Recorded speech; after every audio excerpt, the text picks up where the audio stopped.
ہم جو ہے آج کا جو یہ ہمارا سیشن ہے یاد رفتگاں، اس میں ہم اپنے ان اکابرین کو یاد کر رہے ہیں جن کے نام میں پڑھ دیتا ہوں پہلے، اور پھر جو ہے وہ ایک ایک کر کے ہمارے شرکاء ان کے بارے میں گفتگو کریں گے۔ مسعود مفتی صاحب پاکستان کے نامور افسانہ نگار، کالم نگار، پی او ڈبلیو بھی رہے وہ 1971 کی جنگ میں، اور جنگ کے اوپر انہوں نے ایک کتاب بھی لکھی، اور ان کی مختلف کتابیں ہم نفس، چہرے اور مہرے، لمحے، اور مسعود صاحب کی اپنی لائف کے اوپر جو ہے لائف اینڈ ورک جو ہے وہ انہوں نے کتابیں شائع ہوئیں۔ تو میں درخواست گزار ہوں محمد حمید شاہد صاحب سے کہ وہ مسعود مفتی صاحب کی زندگی کے بارے میں اور ان کے کام کے بارے میں گفتگو فرمائیں۔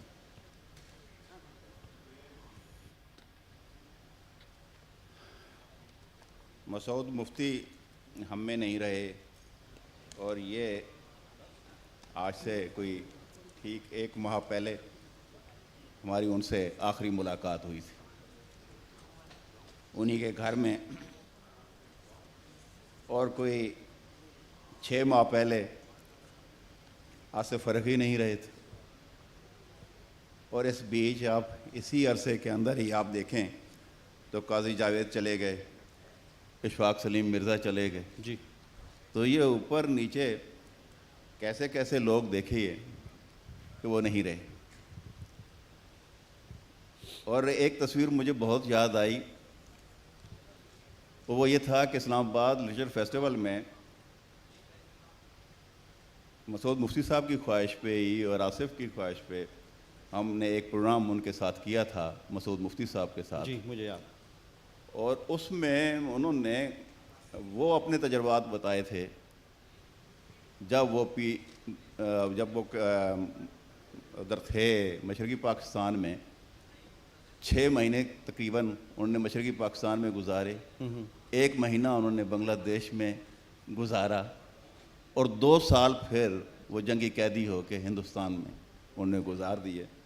تو وہ واقعات وہ وہاں پہ بتا رہے تھے۔ تو میں 2-4 سطریں ہیں، اگر اجازت ہوگا تو میں پڑھ دیتا ہوں۔ بس وقت کا کیونکہ پہلے سیشن جمعہ 6 نومبر کی شام ہم مسعود مفتی صاحب کے عشائیے پر تھے، ادب، سیاست اور انسانی رویوں پر بات ہوئی۔ میاں بیوی دونوں ہمیں بیرونی گیٹ تک الوداع کرنے آئے تھے۔ ان کے خوبصورت گھر میں ایک ایک چیز سلیقے سے اپنے اپنے مقام پر دری تھی۔ دروازے کے پاس ہی پیانو پڑا تھا، عین اس کے اوپر ایک تصویر تھی۔ تصویر میں دونوں میاں بیوی اور ان کے بیٹے جو باہر تھے۔ ہم دروازے سے باہر نکلے، وہ ہم سے پہلے دروازے سے باہر تھے۔ میں نے کہا مفتی صاحب آپ یہیں رک جائیں، باہر خنکی زیادہ ہے۔ کہنے لگے نہیں ٹھیک ہے، یہ ہماری آخری ملاقات تھی۔ 2 دن بعد فون پر ان سے رابطہ ہوا تو انہوں نے بتایا 2 دن سانس کی تکلیف رہی مگر اب ٹھیک ہوں۔ اگلے روز ان کا نمبر میرے سیل کے ڈسپلے پر جھلک دینے لگا تو میں نے سمجھا کہ مفتی صاحب ہوں گے، مگر فون سے ایک نامانوس آواز ابھری، بہت تکلیف دہ خبر ہے، بشرا صاحبہ نے کہا ہے آپ مفتی صاحب کے دوست ہیں، پہلے آپ کو اطلاع دوں۔ مفتی صاحب نہیں رہے۔ جی کیا کہا مسعود مفتی؟ جی مسعود مفتی نہیں رہے۔ میں ہکا بکا سیل فون کو دیکھتا رہا، اس کا ڈسپلے بجھ گیا تھا، وقت جیسے ٹھہر گیا تھا۔ 10 جون 1934 کو پیدا ہونے والے اور 10 نومبر 2020 کو 86 برس کی عمر میں وفات پانے والے مسعود مفتی لگ بھگ گزشتہ 60-62 سال سے ادب سے وابستہ رہے تھے، اور آخری سانس تک کاغذ قلم سے رشتہ قائم رکھا۔ پاکستانیت ان کا مسئلہ تھی۔ 71 میں مسعود مفتی ڈھاکہ میں تھے اور جنگی قیدی بنے۔ اس نے ان کے حوصلے ڈھائے نہیں، تاہم قومی درد اور بڑھا دیا تھا۔ جو کچھ ہو رہا تھا، جس طرح ہو رہا تھا، اس پر وہ کڑتے تھے اور اسے قومی تناظر میں اپنی تحریروں کا حصہ بناتے تھے۔ افسانہ ان کی ترجیح رہی، مگر جو بات افسانے میں نہ کہہ پاتے رپورتاج میں لکھ دیتے۔ کہیں کہیں افسانے اور رپورتاج کو بہم کر کے بات کہنے کا سلیقہ تراش لیتے۔ پاکستان ٹوٹنے کے مناظر انہوں نے اپنی آنکھوں سے دیکھے تھے، تب وہ مشرقی پاکستان میں تھے۔ جی مشرقی پاکستان میں 6 ماہ پہلے ان کی پوسٹنگ ہوئی تھی، 1 ماہ وہ بنگلہ دیش میں رہے، اور وہی 2 سال وہ قیدی بنے۔ ان نے جو دیکھا اسے قوم کی امانت سمجھ کر لکھ دیا۔ ان کی ہر کتاب قومی ادب کا ایک باب ہوئی۔ چہرے، ہم نفس، چہرے اور مہرے، پتھر اور پھول، مہذب شیشہ، رگے سنگ، ریزے، سالگرہ، توبہ اور وقت کی کاش ان کے افسانوں کے مجموعی ہیں، جبکہ کھلونے ایک ناول، ان نے ڈرامے بھی لکھے، یادداشتیں الگ سے مرتب کی۔ اس نو کی کتب میں سررائے، تکون، لمحے اور جھرنوں سے کرنیں شامل کر لیجئے۔ کئی ایک بھرپور زندگی گزاری اور ابھی لکھ رہے تھے کہ دل نے دھڑکنا بند کر دیا۔ بھابھی بتا رہی تھیں وہ کچھ بے چینی محسوس کر رہے تھے، بار بار سینے کی طرف ہاتھ لے جاتے اور پوچھنے پر کہتے تھے کچھ نکاہت محسوس ہوتی ہے، چلیے اسپتال لے چلوں؟ نہیں ابھی نہیں، ذرا سنبھل لوں تو پھر چلیں گے۔ پھر وہ صوفے پر دراز ہو گئے۔ بھابھی کی آنکھیں آنسوؤں سے بھر گئیں۔ مجھے کیا پتہ تھا ان کے ساتھ کیا ہو رہا تھا۔ میں نے ان کے سینے کو ملنا شروع کر دیا۔ ان نے درد کی شکایت کی، نہ کچھ اور کہا، بس آنکھیں بند کر لیں۔ اسپتال لے گئے تو بتایا گیا کہ وہ پہلے سے جا چکے تھے۔ جنازہ اگلے دن تھا۔ دبئی والا بیٹا رات آنے والا تھا، انگلینڈ والا بھی چل پڑا تھا۔ چین اور امریکہ والے کم پہنچ پائیں گے بھی یا نہیں، کووڈ-19 کے سبب کچھ کہنا آسان نہ تھا۔ پاکستان ٹوٹنے کے دکھ کو مسعود مفتی کے ہاں مجسم اذیت بنتے دیکھا جا سکتا ہے۔ اپنے سامنے بنتے اور ٹوٹتے پاکستان اور قومی حمیت کے برف کے تودے میں تبدیل ہو جانے کو وہ اپنی آنکھوں سے دیکھتے رہے۔ جس گوں کے وہ آدمی تھے، ان سچے واقعات کو اگر وہ یوں نہ لکھتے جیسے کہ وہ تھے تو ان کا کلیجہ بہت پہلے پھٹ گیا ہوتا۔ مسعود مفتی نے سچ کے کھرے پن اور اپنے کلیجے کے پھٹنے سے بچانے کا یہ ہیلہ کیا تھا کہ انہوں نے اپنے افسانوں میں بھی حقیقت نگاری کے چلن کو محبوب کر لیا تھا۔ ادب میں افسانہ، صحافت میں حالات حاضرہ اور سیاست میں چونکہ جمہوریت ان کی ترجیحات تھیں، لہٰذا تینوں کی طرف بسا اوقات ایک ہی جست میں بڑھنا چاہتے تھے۔ سفر اور تبدیلی مکان ان کی زندگی کا ایک اور تجربہ تھا۔ وہ قدیم مصریوں کی طرح کہانی پھیلانے اور اسے رپورتاج بنانے پر قادر تھے۔ یہی سبب ہے کہ انہیں طویل کہانی لکھنے میں لطف محسوس ہوتا تھا۔ میں نے جب بھی افسانہ نگار مسعود مفتی کی بابت سوچنا چاہا، اس سے کہیں زیادہ شفاف حقیقت نگار مورخ میرے سامنے آ کھڑا ہوتا ہے۔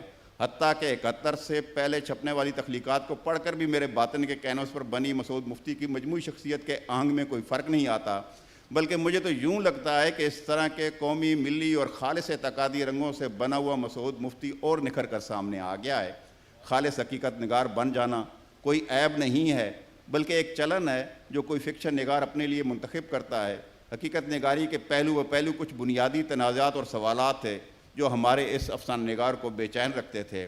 مسعود مفتی نے بتایا تھا کہ ان کے ابا نہایت باصول، راسخ العقیدہ اور دیندار مسلمان تھے۔ خدا کی ذات پر مکمل ایقان انہیں پرکھوں سے ملا تھا، جو تقدیر کے باب میں جدید تر زندگی میں مادی فلاح کے تصور سے متصادم ہو کر ایک الجھتا ہوا سوال بن گیا تھا۔ اپنے افسانوں کے پہلے مجموعے سے ہی وہ مذہب کو 2 حصوں میں تقسیم کرتے نظر آئے۔ ایک وہ جو اس افسانہ نگار کے والد کی شخصیت کو ان کے لیے روشنی کا مینار بنا گیا تھا، اور دوسرا وہ جسے جاہل ملاؤں، جاہ پسند حاکموں اور ریاکار عالموں نے ملاوٹ کر کے گدلا کر دیا تھا۔ وہ یہ سوالات اٹھاتے رہے، آخر اس زندگی کو مشکل کون بناتا ہے؟ خدا کی لوح محفوظ، مذہب کے ٹھیکیدار، ناہموار سماجی نظام، برے حاکم، اقدار اور قوانین کی پامالی، دوسرے لوگ یا پھر ہم خود؟ ایک کتاب سالگرہ کے آغاز میں وہ یہی سوال اس شدت سے اٹھاتے ہیں۔ ایک مذہب وہ ہوتا ہے جو خدا اپنے پیغمبروں کے ذریعے اپنے بندوں تک پہنچاتا ہے، مگر اس کی شکل تھوڑا ہی عرصہ ہی قائم رہتی ہے۔ دوسرا مذہب وہ ہوتا ہے جو روایت کے تودوں کی صورت اختیار کر لیتا ہے۔ سیاسی اور روحانی پیشوا اس نقل کو جبر کے ذریعے منواتے ہیں اور عام انسان کی ساری زندگی اصل کے نام پر نقل کی تعمیر کرتی رہتی ہے۔ مسعود مفتی کو نقل نہیں، اصل درکار تھی۔ انہیں وہ ایک خدا چاہیے تھا جو تقدیر لکھتا ضرور تھا، مگر انسان کے ہاتھ میں اسے بدل دینے کے لیے محنت کا پھاوڑا تھما دیتا تھا۔ وہ خدا جو اپنے نام پر کسی خون ریزی کو پسند نہیں کرتا تھا، تاہم ظالم کی اطاعت کرنے والوں کو بغاوت پر اٹھ کھڑے ہونے کے لیے کچوکے لگاتا رہتا تھا۔ مسعود مفتی کے لیے محض افسانہ لکھنا کوئی معنی نہیں رکھتا، وہ اس سے بڑھ کر بڑا کام لینا چاہتے تھے۔ بڑے کام کا تصور ان کے ہاں سوسائٹی کی اصلاح تھا۔ ممکن ہے میرے نزدیک محض ادب کا یہ وظیفہ نہ ہو، تاہم جو لکھنے والے اس وتیرے کو لازم گردانتے ہیں ان کو ان کی اپنی پوری شخصیت کے حوالے سے ہی دیکھنا اور سمجھا جانا چاہیے۔ مسعود مفتی کے 4 بیٹوں میں سے 2 بیٹے باپ کی چارپائی کو کندھا دینے پہنچ گئے تھے، 2 نہ آ سکے۔ ابھی جنازہ ان کی قیام گاہ سے نہ اٹھایا گیا تھا کہ مجھے کشور ناہید کا فون آیا۔ وہ مسعود مفتی کی چارپائی اٹھنے سے پہلے وہاں آنا چاہتی تھیں۔ میں انہیں لے آیا۔ کشور نے آتے ہی کہا، مسعود مفتی ان سے کہا کرتے تھے ہم دونوں میں ریس لگی ہوئی ہے، دیکھیں پہلے کون جاتا ہے۔ مسعود مفتی اس بار جیت گئے۔ جنازہ گاہ پہنچے تو صفے باندھتے باندھتے افتخار عارف نے کہا اچھے بھلے تھے، یہ کیا ہوا؟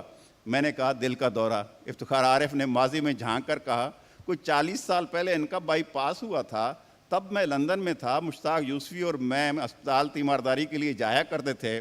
فیض احمد فیض کے بائی پاس کے 16 برس بعد ان کے دل کا دورہ جان لیوا ہوا تھا، اور مفتی صاحب کا 40 سال کے بعد۔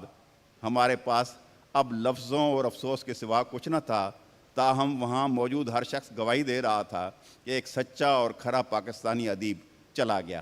بہت شکریہ۔ بہت شکریہ، بہت شکریہ حمید صاحب۔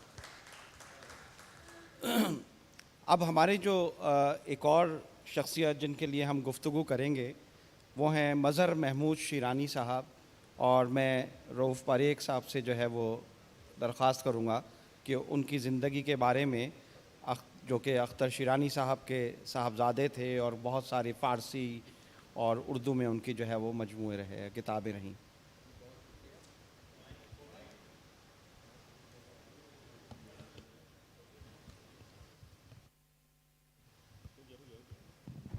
بسم اللہ الرحمن الرحیم، الحمدللہ رب العالمین، الصلاۃ والسلام علی خاتم النبیین۔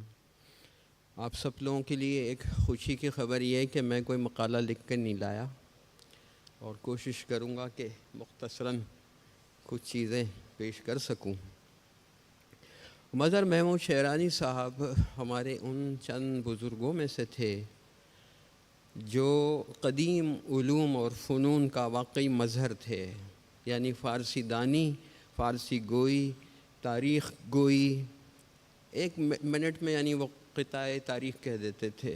فارسی کے تو خیر وہ تھے ایم اے بھی، اور اپنے عظیم دادا حافظ محمود شیرانی کے صحیح جانشین بھی تھے، تو کام بہت کیا انہوں نے، بہت ساری گفتگو ہو سکی ہے۔ دو چیزیں میں خاص طور پہ چاہوں گا ذکر کرنا۔ ایک تو یہ کہ یہ دو کام جو بڑے کام تھے ان کے، انہوں نے ایک تو کر لیا اور دوسرا ادھورا رہ گیا۔ جو بڑا کام انہوں نے کر لیا وہ تھا اپنے عظیم عالم فاضل دادا کے علمی آثار کو جمع کرنا اور مرتب کرنا۔ تو انہوں نے 10 جلدوں میں مقالات حافظ محمود شیرانی مرتب کر دیے، اور جو اس میں حواشی لکھے اور جو مقدمے لکھے عالمانہ انداز میں، جو وضاحتیں کیں، تو واقعی یہ انہی کا حق تھا اور وہی کر سکتے تھے۔ پھر ان کا پی ایچ ڈی کا مقالہ بھی اپنے دادا پر تھا، 2 جلدوں میں وہ بھی شائع ہو گیا، حافظ محمود شیرانی کی علمی و ادبی خدمات۔ دوسرا کام جو ادھورا رہ گیا، جس کا بہت افسوس ہے، اور وہ کام یہ تھا، چونکہ فارسی کے فاضل تھے، فارسی میں بھی شاعری کرتے تھے، لغت پہ نظر تھی، خود بھی عالم تھے، اور ان کے والد اختر شیرانی اگرچہ شاعر تھے مگر وہ بھی عالم فاضل تھے۔ اور کسی نے یہ لکھا ہے کہ جی اختر شیرانی نے جو فلاں چیز لکھی ہے نثر میں، وہ تو لکھ ہی نہیں سکتے تھے، وہ ان کے ابا حافظ صاحب نے لکھ کے دیے۔ تو انہوں نے تردید کی، انہوں نے کہا میں گواہ ہوں، کبھی کبھی میرے دادا میرے والد سے مدد لیتے تھے، یعنی معاملہ اس کے برعکس تھا کسی چیز کی تفصیل کے لیے کہ ذرا بیٹی دیکھ کے بتا دو۔ تو دوسرا کام جو بہت اہم تھا وہ تھا کہ جب وہ ریٹائر ہو گئے، شیخ پورہ میں تھے، گورنمنٹ کالج میں پروفیسر تھے، ان کے ریٹائرمنٹ کے بعد ان کو گورنمنٹ کالج یونیورسٹی GCU جس کا نام ہو گیا لاہور میں، انہوں نے ان کو اپنے ہاں یعنی کہ شامل ہونے کی دعوت دی فارسی لغت کی تدوین اور ترتیب کے لیے، جو کہ 5 جلدوں میں مرتب ہونی تھی، اور ظاہر ہے کہ وہی یہ کام کر سکتے تھے، بنیادی کام کرنے والے وہی تھے۔ تو عجیب سا نام رکھا اس کا، حالانکہ ہمیں اختلاف ہے بہت معذرت کے ساتھ، UGC جامع لغت UGC، اور پھر اس میں ذیلی عنوان ہے کہ بر صغیر کی فارسی کی لغت۔ اب ایک تو عنوان عجیب سا ہے، UGC کا نام لغت کے ساتھ نہیں آنا چاہیے تھا۔ پھر وہ صرف بر صغیر کی فارسی الفاظ پر مبنی نہیں ہے، مقصد یہ تھا کہ ہمارے جو بر عظیم پاک و ہند میں جو علمی کارنامے فارسی زبان میں ہیں، شاعری ہے یا ادب ہے، تاریخ ہے، تذکرے ہیں، ان میں بہت سارے الفاظ ایسے ہیں جو ایرانی فارسی میں استعمال نہیں ہوتے اور ان کی صحیح تفہیم ممکن نہیں ہوتی۔ تو اس لغت کا بنیادی مقصد یہ تھا، لیکن سرکاری کام ایسے ہی ہوتے ہیں، اور اس میں بہت سارے الفاظ وہ بھی آ گئے جو ایرانی فارسی میں اور ہماری بعض پرانی فارسی تصنیفات کے الفاظ اس میں نہیں ملتے، جس پر کچھ لوگوں نے اعتراض بھی کیا، اور انہوں نے یہ کہا کہ بھئی میں مجبور ہوں، میں جہاں جتنا کر سکتا ہوں وہ کر رہا ہوں، کیونکہ بنیاد بنا لیا گیا تھا دیکھ خدا کو، جو فارسی کی ضخیم ترین اور سب سے مستند لغت ہے۔ تو بہرحال 3 جلدیں اس کی چھپ گئی تھیں، بڑی خوشی کی بات تھی، جی سی یو نے چھاپ دی، 4تھی جلد بھی تیار تھی، لیکن وی سی صاحب نے کہا کہ جناب یہ تو بہت چھوٹی ہے اور اس کے صفحات کم ہے، تو 5ویں کو ملا کے ایک ساتھ چھاپ دیں، اور وہ نہیں ہو سکا اور رہ گیا۔ بہرحال علمی کام ان کے بہت زیادہ ہیں، 50 کے قریب کتابیں ہیں، اور خاص چیز جو ان کی ہے، آخر عمر میں انہوں نے مزاحیہ خاکے یعنی شخصی خاکے لکھنے شروع کیے تھے، چونکہ فطرتاً مزاجاً وہ بہت خوش مزاج تھے، ملنسار تھے، حص مزاح بہت تھی، تو وہ خاکے، کسی نے کہا بھی کہ جناب مظہر محمود شعرانی صاحب صرف اس آدمی کا خاکہ لکھتے ہیں جس کا انتقال ہو گیا ہو، زندہ آدمی کا نہیں لکھتے۔ تو کسی نے کہا بھی کہ جناب بہت سارے احباب آپ کے منتظر ہیں کہ آپ ان کا خاکہ لکھیں، مگر آپ ان کی میرٹ کا انتظار کر رہے ہیں، یعنی ان کے گزرنے کا۔ تو انہوں نے پھر مجبوراً بہت ساری چیزیں جو لکھی تھی وہ پیش بھی کر دیں، اور تقریبات میں بھی مقالے جو پڑھے یا مضامین پڑھے وہ بھی بہت مزاحیہ دلچسپ ہیں، ان میں بھی بہت ساری علمی باتیں، میں اب تفصیل میں نہیں جا رہا، مختصراً یہ کہ حافظ صاحب کے جو پوتے تھے صحیح معنوں میں ان کے جانشین تھے، اور ایسے لوگ اب ہمارے ہاں نہیں ہیں۔ ایک چھوٹا سا واقعہ میں عرض کر کے ختم کرتا ہوں۔ مجھ سے کبھی کبھی وہ چونکہ محبت کرتے تھے، شفقت کرتے تھے، اور ملاقات بھی کبھی ہوئی۔ ایک دفعہ لاہور گیا میں، جی سی یو میں ہی تھے، کام کر رہے تھے فارسی لغت پہ، بہت مل کے خوش ہوئے، تو کہنے لگے کہ کیسے آنا ہوا لاہور؟ تو میں نے کہا لمس کی دعوت آئی تھی۔ تو انہوں نے فوراً کہا کہ ہائے کس عمر میں ہے لمس کی دعوت آئی۔ میں نے کہا بھائی ڈاکٹر صاحب یہ وہ اردو کا لمس نہیں ہے، یہ انگریزی کا LUMS ہے، اور اس عمر میں اب لمس کی دعوت ظاہر ہے ویسی آ بھی نہیں سکتی۔ تو بہت دیر تک وہ اس کا لطف لیتے رہے۔ تو پھر ایک دفعہ کراچی آئے، ہمیں پتہ چلا، تو ہم نے ان سے گزارش کی، چونکہ وہ ذرا یہ پبلسٹی PR سے بچتے تھے، تو انہوں نے کہا کہ بھائی تو کوئی تقریب نہ کرے۔ میں نے کہا دوست آپ سے ملنا چاہتے ہیں، گفتگو کرنا چاہتے ہیں۔ تو غالب لائبریری میں وہ آئے، لیکن لوگوں کو اطلاع ہو گئی، بہت سارے لوگ خود ہی آ گئے، اور بڑی خوبصورت وہ محفل رہی۔ اور ایک چھوٹا سا واقعہ اس کا میں سنا کے اجازت چاہوں گا۔ جی۔ ان سے ہم نے پوچھا کہ جناب آپ نے خاکہ لکھا ہے ایک صاحب کا، میں نام نہیں لے رہا، انہوں نے تو لکھا ہے، اس میں آپ نے لکھا ہے ایک واقعہ سیاہ گوش کا، وہ کیا چیز ہے؟ تو گوش فارسی میں کان کو کہتے ہیں، ہم اردو والے گوشت کہتے ہیں۔ تو سیاہ گوش انہوں نے بتایا ایک جانور ہوتا ہے جو کتے سے ذرا بڑا ہوتا ہے، اس کے کان کے پاس بہت سارے کالے بال ہوتے ہیں، اس لیے اس کا نام سیاہ گوش پڑ گیا۔ اس کا قصہ یوں ہے، انہوں نے صاحب کے خاکے میں یہ لکھا تھا کہ سیاہ گوش سے کسی نے کہا کہ یار تم شیر کے بڑے قریب رہتے ہو، تو انہوں نے کہا اس کا بڑا فائدہ یہ ہے کہ ایک تو روب رہتا ہے کہ بھئی شیر کا ساتھی ہے، اور اس کا بچا کچا میں خود مفت میں ویسے ہی کھا لیتا ہوں، شکار نہیں کرنا پڑتا۔ تو انہوں نے کہا پھر اور زیادہ قریب کیوں نہیں ہو جاتے؟ تو کہنے لگے کہ میں شیر کے قریب تو ہوں مگر اس کے شر سے محفوظ نہیں ہوں۔ تو جو فلاں صاحب ہمارے محقق استاد ہیں، میں ان کا اور میرا معاملہ جو وہ سیاہ گوش کی طرح ہے۔ تو بہت خوبصورت انداز میں بڑی نازک باتیں بھی بیان کر جاتے تھے۔ بہت شکریہ، بہت نوازش، مہربانی۔ بہت شکریہ رؤف صاحب۔ اب ہم اپنے تیسرے شخصیت جو ہماری ہیں جن کے لیے گفتگو ہم یہاں پہ جو ہے وہ سلمان پیرزادہ صاحب جو ہے وہ تشریف رکھتے ہیں، پیرزادہ سلمان صاحب، سرور جاوید صاحب، جو کہ بھارت کے بلند شہر میں 1947 میں ان کی پیدائش ہوئی، اور ریاضی اور اکنامکس میں انہوں نے جو ہے وہ MA کیا، اور شاعری کے ایک مستند اور تحقیق اور تنقید کے بہت ایک نام ان کا ہے۔ تو جناب پیرزادہ سلمان صاحب۔ ہم سب جانتے ہیں کہ معاشرے افراد سے بنتے ہیں، افراد طرح طرح کے ہوتے ہیں، مختلف شعبوں سے وابستہ ہوتے ہیں، جس سے معاشرہ رواں رہتا ہے۔ ان افراد میں کچھ تلخ کام ہوتے ہیں، کچھ نرم خو ہوتے ہیں۔ صاحب ہم سب خواب دیکھتے ہیں، لیکن کہا جاتا ہے کہ شاعر ادیب معاشرے کے لیے خواب دیکھتے ہیں۔ شاعر ادیب بھی ہم سب کی طرح مختلف لوگ ہوتے ہیں، ان میں کچھ کے ماتھے پر شکن رہتی ہے، کچھ مسکراتے رہتے ہیں، کچھ انکساری سے کام لیتے ہیں، کچھ ساری عمر اپنی انا کو پال پال کر